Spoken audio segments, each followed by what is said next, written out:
Constellations, deep sky objects, planets, and events. Tonight's sky, highlights of the November sky.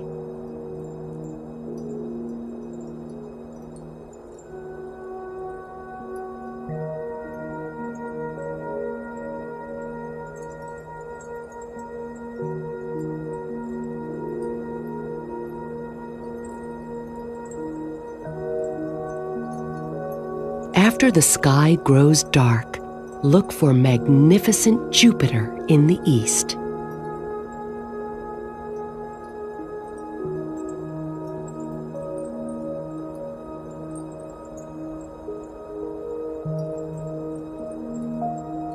Watch it as it climbs higher into the late autumn night sky.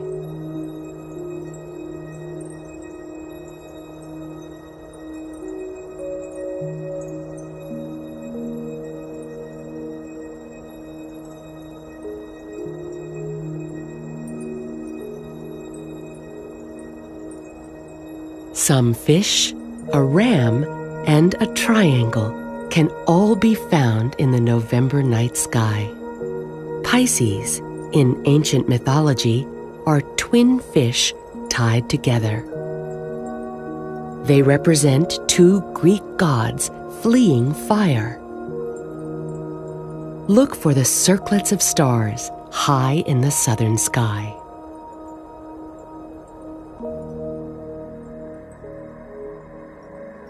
Just to the east of Pisces lies Aries, the golden ram of the Greek gods.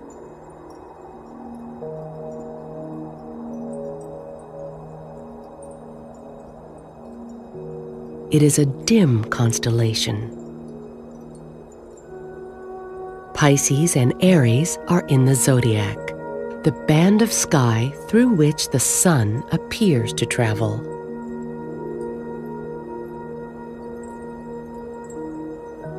Triangulum, a simple geometric constellation, has been identified since ancient times. Look for it next to the ram and the fish. The lovely Triangulum galaxy resides here. It belongs to the same cluster of galaxies that includes our own Milky Way. Also known as M33, the galaxy is about 3 million light-years distant. It can be seen in a dark sky with binoculars.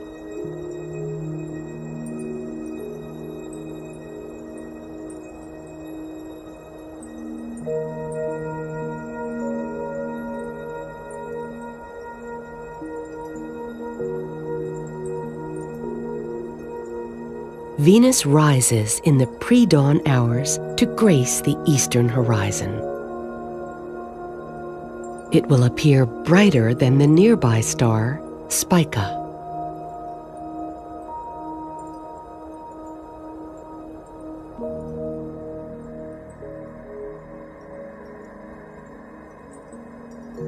By mid-month, majestic Saturn can be spotted above the eastern horizon just before dawn.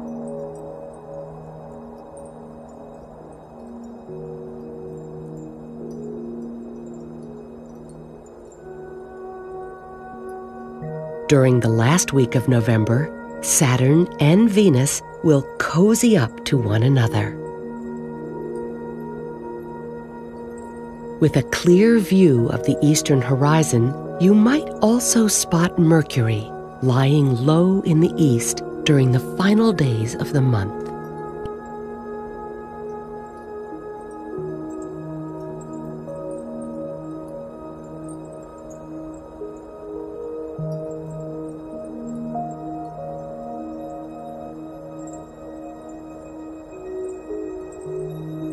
November boasts the Leonid meteor shower. This shower is the result of Earth's annual passage through the dust trails left by Comet Tempel-Tuttle, which returns to the inner solar system every 33 years. Look for meteors on the evening of November 17th and early morning of November 18th when the peak occurs. expect to see as many as 40 meteors per hour in dark skies. A total solar eclipse will darken areas of northern Australia and the southern Pacific Ocean on November 13th and 14th. Eastern Australia and New Zealand will see a partial eclipse. On November 28th, a penumbral lunar eclipse will be visible from much of Earth. The moon will darken slightly as it passes through the outer edges of Earth's shadow.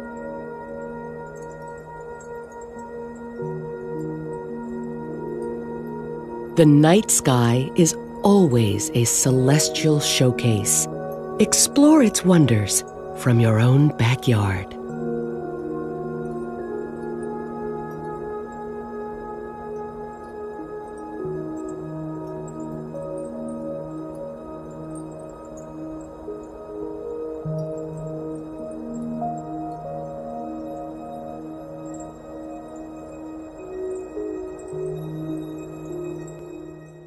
Good morning, folks. There is a lunar eclipse visible in a few hours. If you can see it, should be quite the sight. For the rest of us, this is the Columbus, Ohio view. A few hours later, just after sunset, the full moon will conjoin Jupiter. Australia and New Zealand get Jupiter with the eclipse. Had a gamma burst from way up north for the second time in a row out of the constellation Cygnus. Cool link for you guys here, NOAA's climate records. There are a number of metrics you can choose from, and the data set lists weekly, monthly, daily, all-time records, etc. Bulfa hasn't hit typhoon status yet, but it's only a matter of time. Updates will come as it speeds towards the Philippines. It came, it saw, you got soaked. Luckily, the main precipitation moved to the east and will continue before the next front arrives. There's a significant low pressure system set to sweep across the southwest Pacific. As usual, the pressure convergence dictates the weather. New Zealand appears quite comfortable while the temperature swings in southern Australia and the general storm warnings abound. Quickly having a look at Japan, which experienced this winter storm yesterday. Here's the Indian Ocean and surrounding land masses for the last day, Caribbean with development near the Yucatan, and finally, South America. The eastern U.S. got some solid snowfall yesterday, but the real weather story right now lies just off the west coast. We've been talking about this storm. What else can we say? California through Canada. Pay attention to your weather. We're seeing a different type of seismic ramp up this watch. It's not at the 6 magnitude line, but in seeing abnormally placed intraplate quakes, unusually high magnitude relative to the given area, and a moderate swarm near Central America. Tough to know what to make of this. Let's hope it's releasing the pressure. Top quake hit Peru this morning. It was a 6.1 in moment magnitude and a 6.7 in absolute magnitude. While the quakes are ramping slowly, not so for our star. We've already had 2 M flares last night. One from 11618 cresting the western limb in 304 angstroms.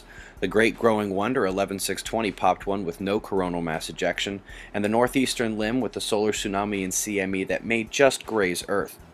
More flares could be on the way, as we still have what I'm calling a delta spot in the middle where the blue and red overtake the same penumbra, and the northeastern active region looks fairly menacing.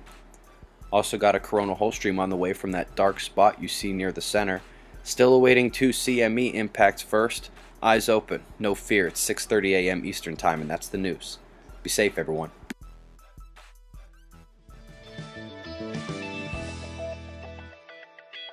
Total eclipse of the sun, presented by Science at NASA. People from around the world are converging on the coast of northeast Australia. The attraction isn't the Great Barrier Reef, just offshore, or the surrounding rainforest, full of wildlife and exotic plants.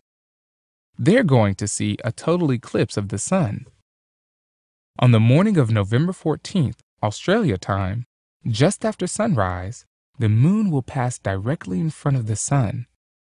Residents and visitors of the city of Cairns, also known as the gateway to the Great Barrier Reef, will enjoy an early morning eclipse lasting 2 minutes with the sun only 14 degrees above the eastern horizon. NASA eclipse expert Fred Espenak has a rating system for natural wonders. On a scale of 1 to 10, he says, total eclipses are 1,000,000. Even the reef itself will be momentarily forgotten by onlookers as the moon's cool shadow sweeps across the beach, and the ghostly tendrils of the solar corona surround the black lunar disk. But there's more to this event than tourism. Scientists are attending too. For researchers, the brief minutes of totality offer a window into one of the deepest mysteries of solar physics, the mystery of coronal heating.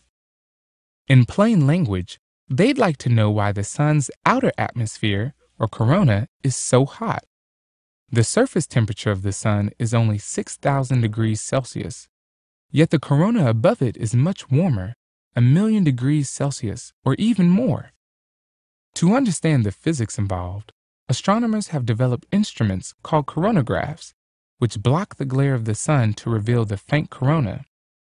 3 spacecraft, SOHO and the twin stereo probes, currently monitor the solar corona using these devices. But no man-made instrument can match Earth's natural satellite. The moon is nature's greatest coronagraph.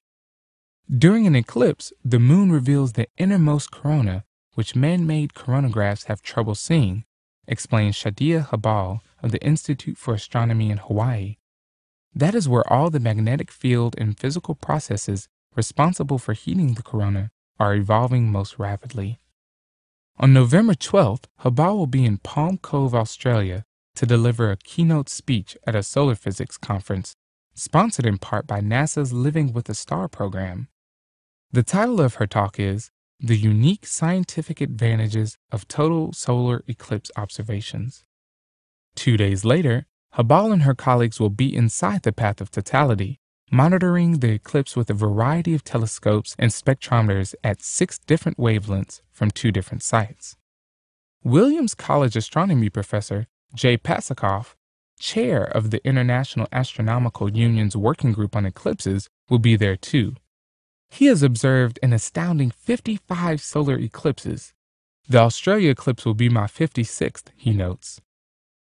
Over the years, Pasakoff and colleagues have developed techniques to photograph the corona with clarity and resolution that coronagraphs on current spacecraft cannot match. Using these techniques, we are learning how the wonderfully detailed structures we see in the corona are shaped by the sun's magnetic field, he explains.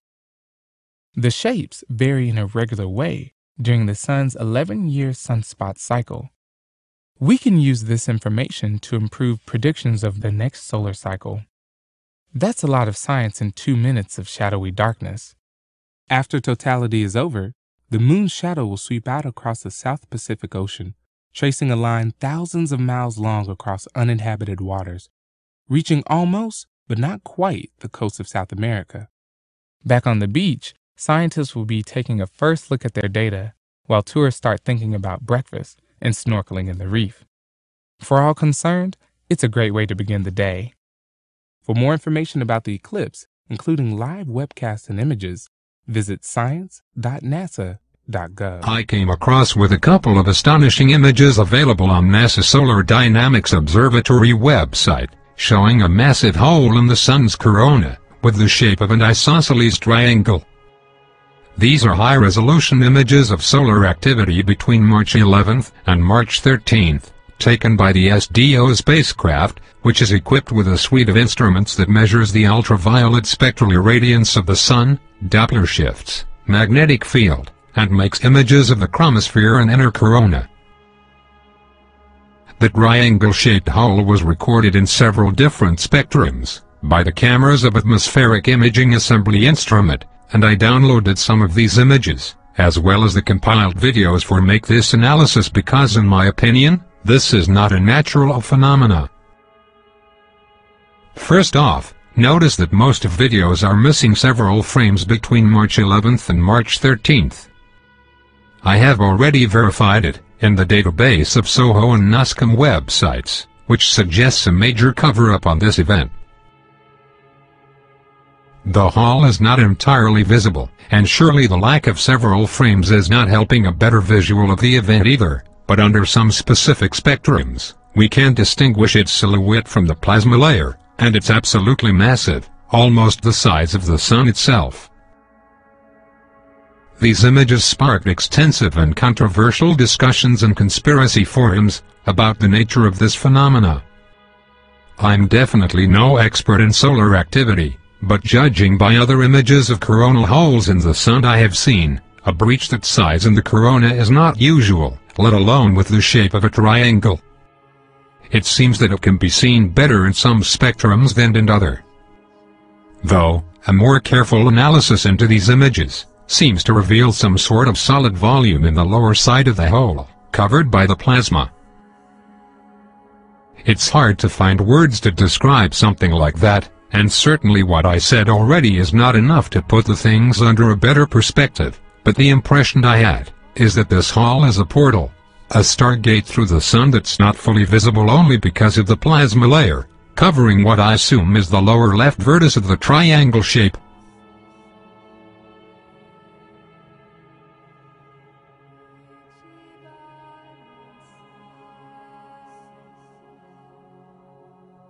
Here I applied some filters to highlight the features of the coronal hole.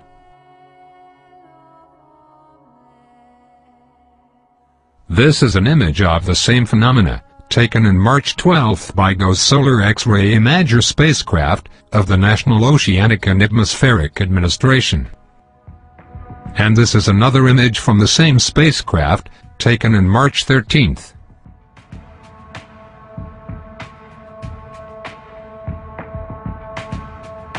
This image is an Earth view flat map of the SDO database of March 12.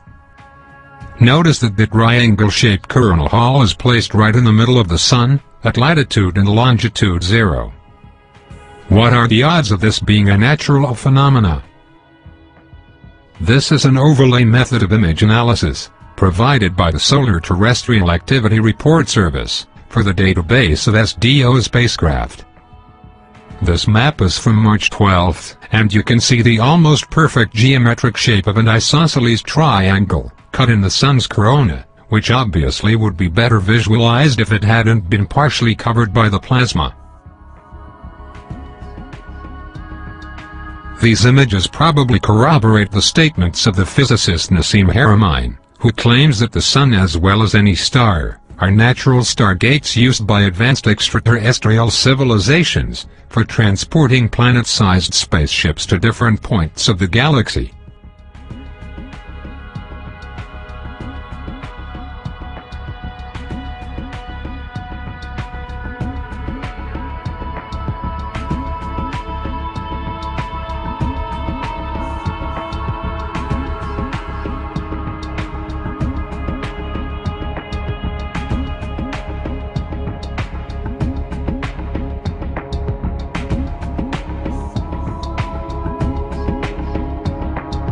This rare video of the solar activity, recorded by a Japanese telescope, shows the corona ejecta being sucked through what Nassim Haramein calls black hole white hole, and suggests that modern scientists don't know much about the sun, as they allege they know.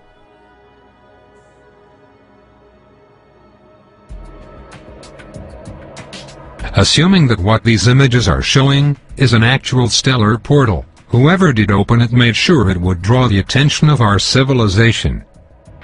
Not only astronomers and personnel involved with solar observations, but by everyone who lay the eyes on in these pictures. Take in mind that triangles and pyramids are key geometric figures with extreme importance in ancient occult mysteries of Egypt and Mesopotamia. And judging by the obvious shape of this hole, what are the odds of it have been opened by the ancient star gods who started civilization on planet Earth, and were called the Anunnaki by the Sumerians?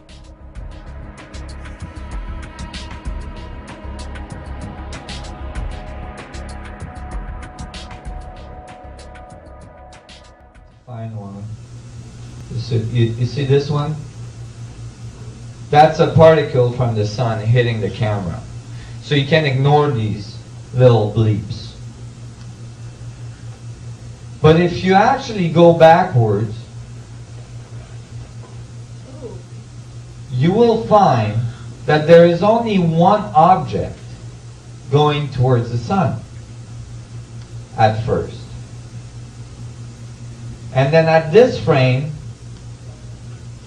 you will find two little objects here that appear, that in the next frame move from here to here. Can everybody see this? Not the light. Oh, the light. On the north side. So from here to there, right? Now that's against all the other movements in the background, okay? And then on the next frame, these two objects become one. Now, that's quite possible if the two objects ended up one behind each other, right? So now it becomes one to an observer here. And then the next frame, these two objects become the second comet, which makes a 90-degree angle turn. See? Boom, become one, and then starts moving in this direction. So it came from here, it became one here, and then started moving in a completely 90-degree angle direction from where it was going.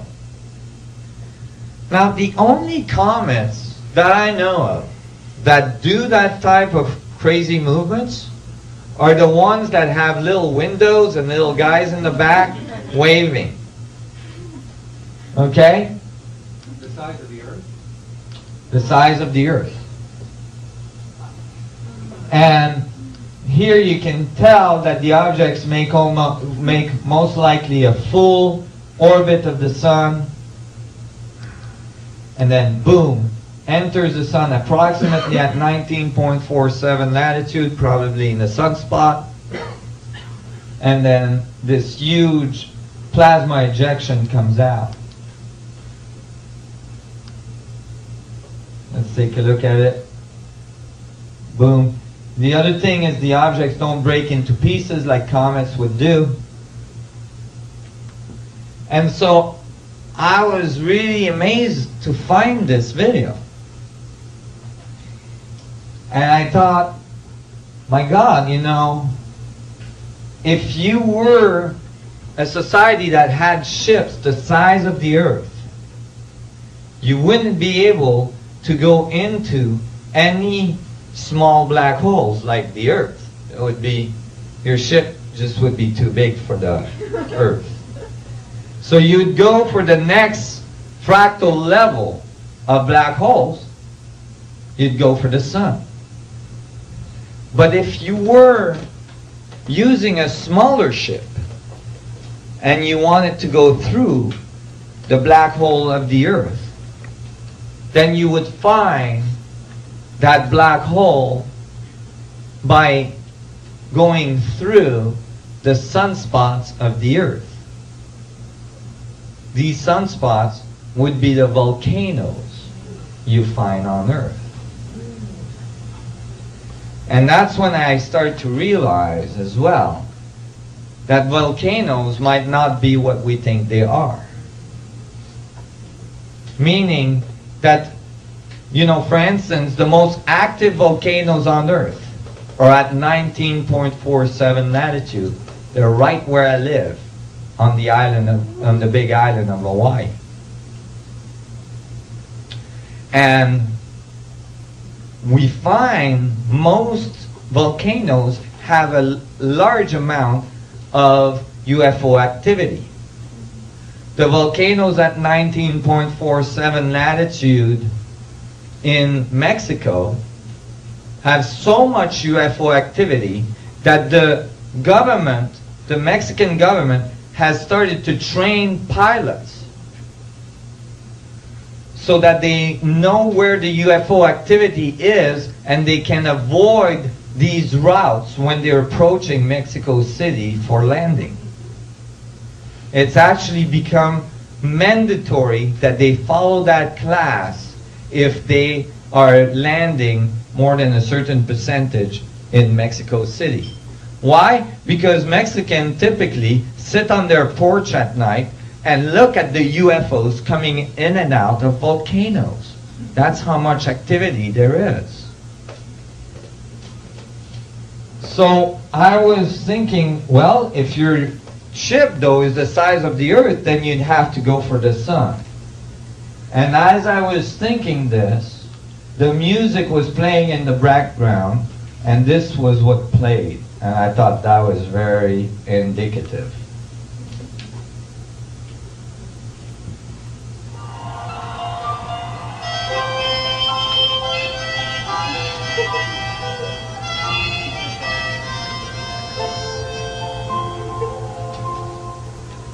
Well, I dreamed I saw the silver spaceship flying in the yellow haze of the sun.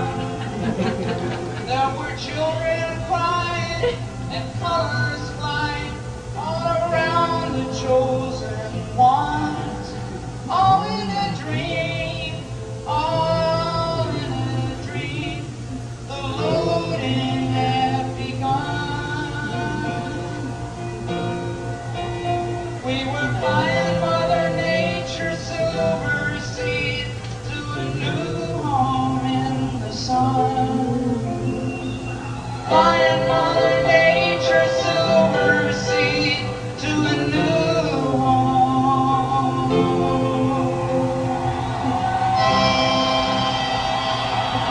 Want to hear it again? Yeah. Okay. Beam us up. Let it play. Crank it up.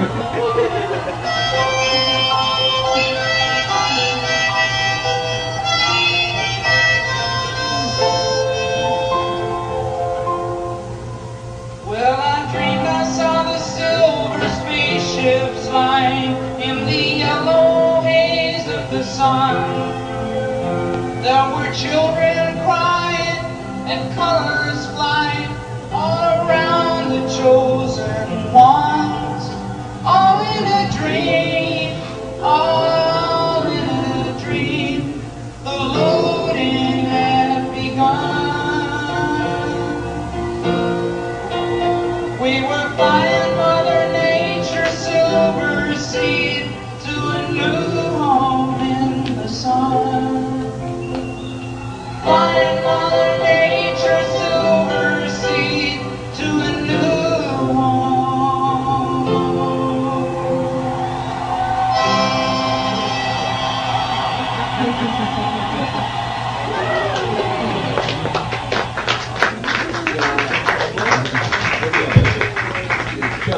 Two objections. One at 5 o'clock and the other one about 10 o'clock. Pardon me? How we could travel through the universe. The wormholes that John Wheeler predicted, I believe, are actually visible. They are vortices on the surface of the sun that we call sunspots. And they're going directly through to singularity. The vortex we found on Jupiter, the big red spot, 19.47 latitude. The big volcanoes we found in our solar system, the largest volcanoes in our solar system, the Olympus volcanoes on Mars, 19.47 latitude. Go ahead. On this video, do you know the time scale? Yeah, this is over, I think, a 2-day period. Yeah, I think it's about approximately 2-day period, but I don't have the timer on it. So I was, I was amazed, but you know what? The sun right now is doing some crazy stuff. Have you all been going through some epic challenge in your life?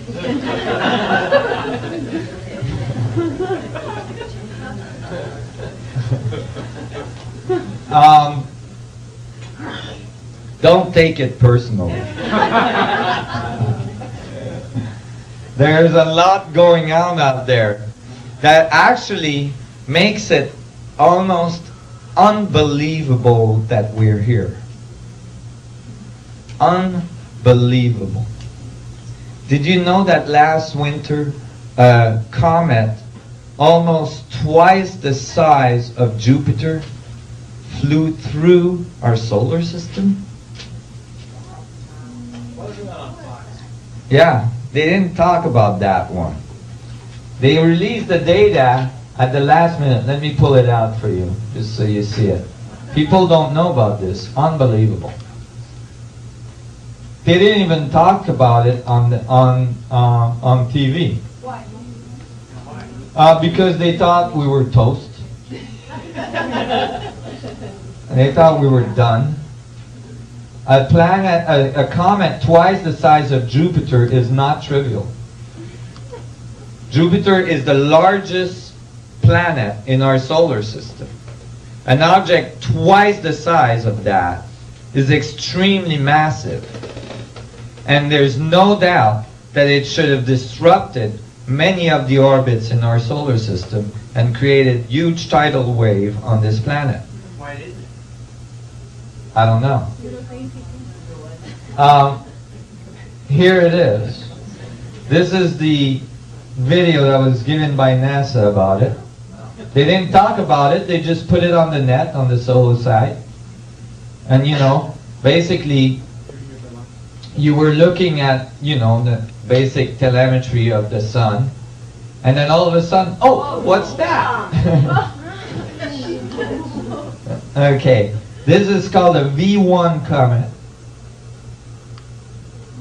And you can see that this is not a trivial object.